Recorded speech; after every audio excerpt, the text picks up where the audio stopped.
Hello dear young learners, शुभ आशीष। आज का topic भारतीय स्वतंत्रता आंदोलन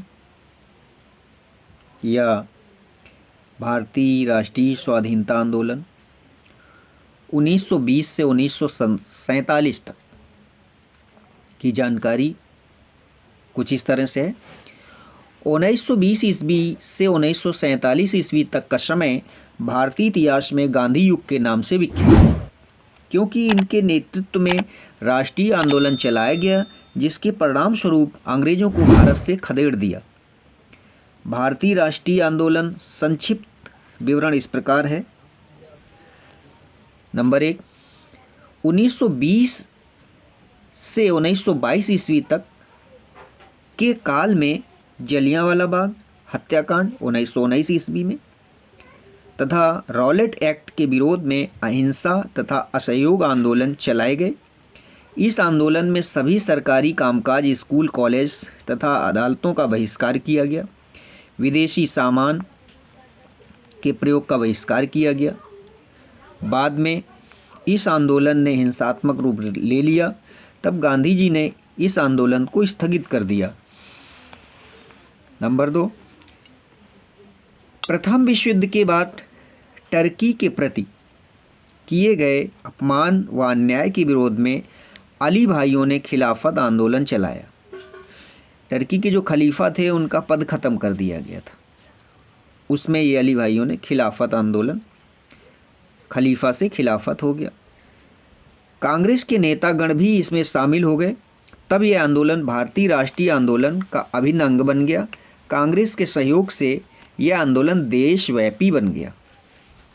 तीसरा पॉइंट, 1929 ईस्वी में साइमन कमीशन भारत आया। देश में सर्वत्र इसका बहिष्कार किया गया। इसके विरोध में व्यापक रूप से प्रदर्शन किए गए। ऐसे ही एक प्रदर्शन लाला लाजपत राय, पंजाब केसरी कहे जाते हैं, लाठीचार्ज के दौरान गंभीर रूप से घायल हुए तथा बाद में उनकी मृत्यु हो गई। चौथा पॉइंट, 1929 ईस्वी के लाहौर अधिवेशन में पंडित नेहरू ने पूर्ण स्वराज के लक्ष्य की घोषणा की। गांधी जी के नेतृत्व में सविनय अवज्ञा आंदोलन आरंभ करने तथा 26 जनवरी को स्वतंत्रता दिवस के रूप में मनाने का निश्चय किया गया। 1930 ईस्वी सविनय अवज्ञा आंदोलन के छिड़ते ही सभी प्रमुख नेताओं को गिरफ्तार कर लिया गया।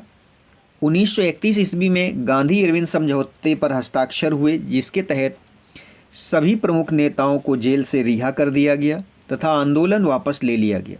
किंतु 1932 ईस्वी में लंदन में द्वितीय गोलमेज सम्मेलन परिषद या सभा, जो भी कह लीजिए, परिषद में वार्ता विफल होने पर गांधी जी स्वदेश लौटने पर सविनय अवज्ञा आंदोलन पुनः चालू किया गया। 1934 ईस्वी में अंततः यह आंदोलन वापस ले लिया गया। सविनय अवज्ञा आंदोलन 1930 से 1934 ईस्वी तक बहुत कुछ असहयोग आंदोलन 1920-1922 ईस्वी से मिलता जुलता था। अंतर केवल यही था कि पूर्ववर्ती आंदोलन असहयोग के इर्द गिर्द घूमता था, जबकि सविनय अवज्ञा आंदोलन अधिक कठोर तथा तीव्र था। पांचवा पॉइंट, सविनय अवज्ञा आंदोलन को कुचलने के लिए सरकार ने पुनः दमन चक्र चलाया। 1935 ईस्वी में गवर्नमेंट ऑफ इंडिया एक्ट पास किया गया। इसके अनुसार 1937 ईस्वी में चुनाव हुए, जिसमें कांग्रेस को भारी बहुमत मिला। उसने 7 राज्यों में सरकार बनाई, कांग्रेस ने। छठवां पॉइंट, 1939 ईस्वी में द्वितीय विश्व युद्ध छिड़ गया, जब भारत सरकार ने कांग्रेस की सहमत लिए बिना ही विश्व युद्ध में सम्मिलित होने की घोषणा कर दी, तो कांग्रेस की सरकारों ने विरोध में त्यागपत्र दे दिए। अंग्रेजों ने फूट डालो राज्य करो की नीति अपनाई। 1940 ईस्वी में लाहौर अधिवेशन में जिन्ना ने मुसलमानों के लिए एक पृथक राष्ट्र पाकिस्तान की मांग की। इसके लिए यानी पाकिस्तान के लिए सर्वप्रथम डॉक्टर इकबाल ने 1930 में पाकिस्तान की मांग की थी।